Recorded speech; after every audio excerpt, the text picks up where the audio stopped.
Bonjour à tous. Avant de commencer cet épisode, n'hésitez pas à vous abonner à la chaîne, ainsi qu'à liker, commenter et partager la vidéo. Débutons tout de suite ce 10e épisode de l'Actu du Front. Partons tout de suite en Chine, où le 20e congrès du Parti communiste chinois s'est ouvert ce dimanche 14 octobre à Pékin. Événement majeur de la vie politique chinoise ayant lieu tous les 5 ans, le congrès du PCC doit renouveler l'équipe dirigeante de la Chine et accorder à Xi Jinping un nouveau mandat à la tête de l'État.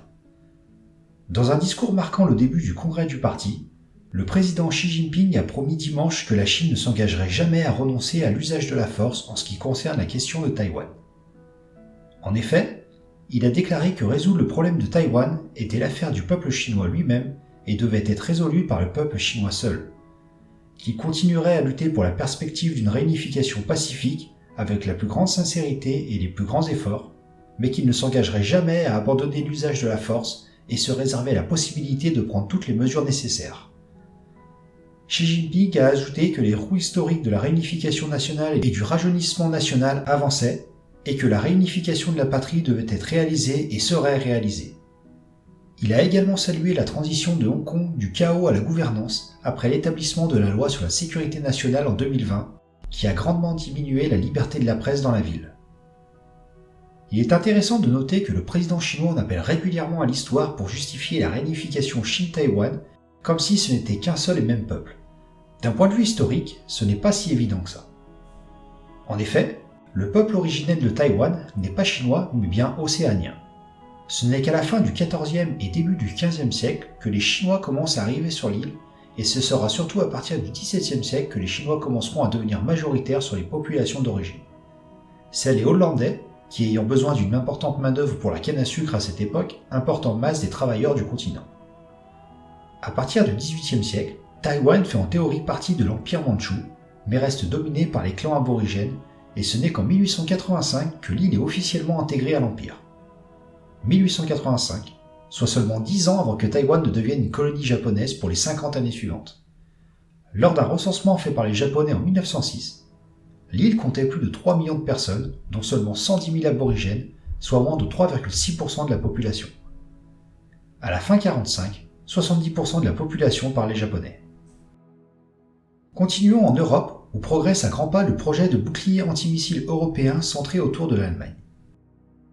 Le 29 août dernier, le chancelier allemand Olaf Scholz annonçait le lancement d'une initiative pour la constitution d'un bouclier antiaérien en Europe. Il aura fallu moins de 2 mois aux diplomates allemands pour donner corps à cette initiative. En effet, le 13 octobre, l'Allemagne ainsi que 14 autres pays européens ont signé conjointement une déclaration d'intention visant à donner naissance au programme European Sky Shield. Ce succès incontestable de Berlin va permettre de considérablement renforcer les capacités de défense antiaérienne et antimissiles en Europe de l'Est et du Nord. Mais il s'agit encore une fois d'un immense camouflet adressé à la France et Emmanuel Macron. En effet, le bouclier tel qu'envisagé par Berlin s'appuiera sur une défense multicouche coordonnée, basée sur 3 systèmes antiaériens. L'Iris-T SLM de l'allemand Diel, le système américain Patriot, et enfin l'Arrow 3 israélien ou l'Aegis Ashore américain. En prenant le contrôle de cette composante stratégique majeure de la défense de l'Europe, l'Allemagne réussit là où la France avait échoué en 2020, en proposant d'étendre la dissuasion française à certains de ses voisins européens. Échec dû d'ailleurs en grande partie à l'Allemagne. Dans ce dossier, Berlin a particulièrement bien œuvré pour renforcer ses propres positions et prendre une position de leadership qu'il sera désormais difficile de contester en matière de défense européenne. L'Allemagne a évité d'inclure certains pays européens dans cette initiative, en particulier la France et l'Italie, pourtant les 2e et 3e économies de l'UE.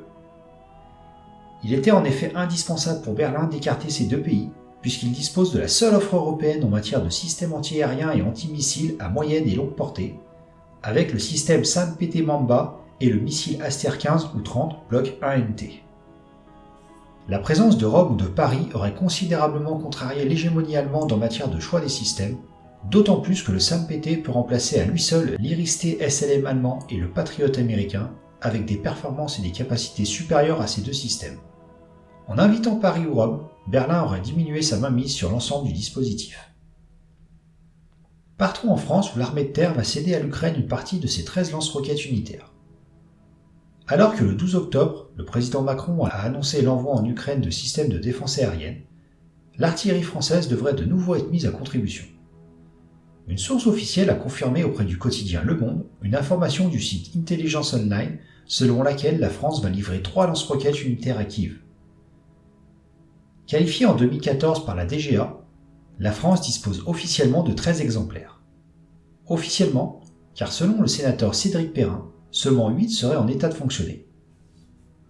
Le LRU a déjà été engagé au Mali dans le cadre de l'opération Barkhane. Il s'agissait à l'époque de compenser le départ des Mirage 2000C grâce à des roquettes M31A1 d'une portée de 84 km. Si les canons César que l'armée de terre a cédés à l'Ukraine devraient être rapidement remplacés, il pourrait en aller autrement pour les LRU, ce matériel étant une amélioration du M270 américain. Restons en France, où le ministère des Armées a annoncé que l'accord de police du ciel entre la Suisse et la France venait d'être renouvelé. Cet accord englobe la surveillance de l'espace aérien, ainsi que l'assistance aux aéronefs en difficulté. Il s'étend jusqu'à l'intervention d'avions de combat armés pour faire respecter les règles, ce qui implique de planifier régulièrement des exercices communs entre forces aériennes françaises et suisses.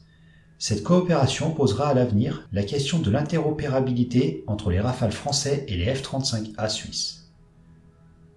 L'accord de police du ciel faisait suite aux attentats du 11 septembre 2001. Un avion de ligne n'ayant besoin que de 7 minutes pour relier Genève à Lyon, Paris et Berne signèrent 2 accords en 2004 et 2005.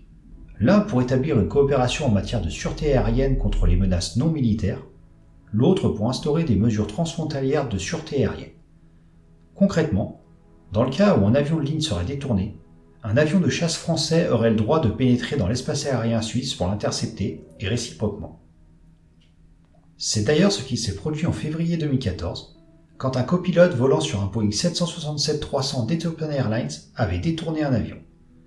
Celui-ci avait été raccompagné à Genève par 2 Mirage 2000 français. À l'époque, cet événement a fait scandale en Suisse. Pourtant prévenue à 4h30 du matin, l'armée de l'air suisse n'était pas intervenue, celle-ci ne travaillant que de 8h à midi et de 13h30 à 17h. Ce léger problème d'horaire a depuis été corrigé. Finissons cet épisode en Pologne, où Varsovie va acquérir 300 lance-roquettes multiples K239 Chunmo auprès du sud-coréen Hanwha. En 2020, la Pologne entama des négociations avancées avec la Corée du Sud pour acquérir le nouveau char de combat K2 Black Panther, alors que l'Allemagne et la France avaient refusé que la Pologne ne rejoigne le programme MGCS lors de sa phase de conception initiale. Depuis quelques mois, les annonces officielles de contrats entre Varsovie et Séoul ne cessent d'arriver. En juillet, les autorités polonaises annoncèrent la commande de 180 chars K2, et un mois plus tard, le Parlement polonais validait la commande de 212 canons K9A1 Thunder, alors que des négociations étaient entamées pour une construction locale de 800 chars et 400 canons. En septembre, c'est une commande de 48 chasseurs FA-50 sud-coréens qui est annoncée, et il y a quelques jours, le ministre de la Défense polonaise a annoncé une nouvelle commande à l'industrie coréenne. En effet, celui-ci a confirmé qu'il signerait à l'occasion de sa visite en Corée du Sud la semaine prochaine une commande pour 300 systèmes lance-roquettes multiples K239 Chunmo, un système très semblable au désormais célèbre HIMARS américain, dont les premières livraisons pourraient intervenir dès l'année prochaine. Entre les 670 K9, les 300 K239 et les HIMARS déjà commandés et en négociation, l'armée polonaise ne disposera pas seulement de la plus grande artillerie d'Europe, mais également d'une puissance de feu supérieure à celle de l'ensemble des autres pays du vieux continent réunis, n'étant dépassée que par l'US Army du côté occidental. Le ministre de la Défense polonaise a toutefois précisé que cette commande ne remettait pas en question l'intention de Varsovie d'acquérir des HIMARS américains. En mai dernier, celui-ci avait en effet signé une lettre d'intention pour acquérir 500 de ces systèmes auprès de Lockheed Martin. La Pologne estime cependant que les États-Unis ne seront pas en mesure de livrer les systèmes voulus dans les temps espérés, d'où la décision de scinder la commande en deux, avec 300 K239 Chunmo d'un côté et très probablement 200 HIMARS de l'autre, pour un total de 500 systèmes effectivement disponibles. Voilà, cet épisode est maintenant terminé, je vous dis à bientôt pour un nouvel épisode de l'Actu du Front.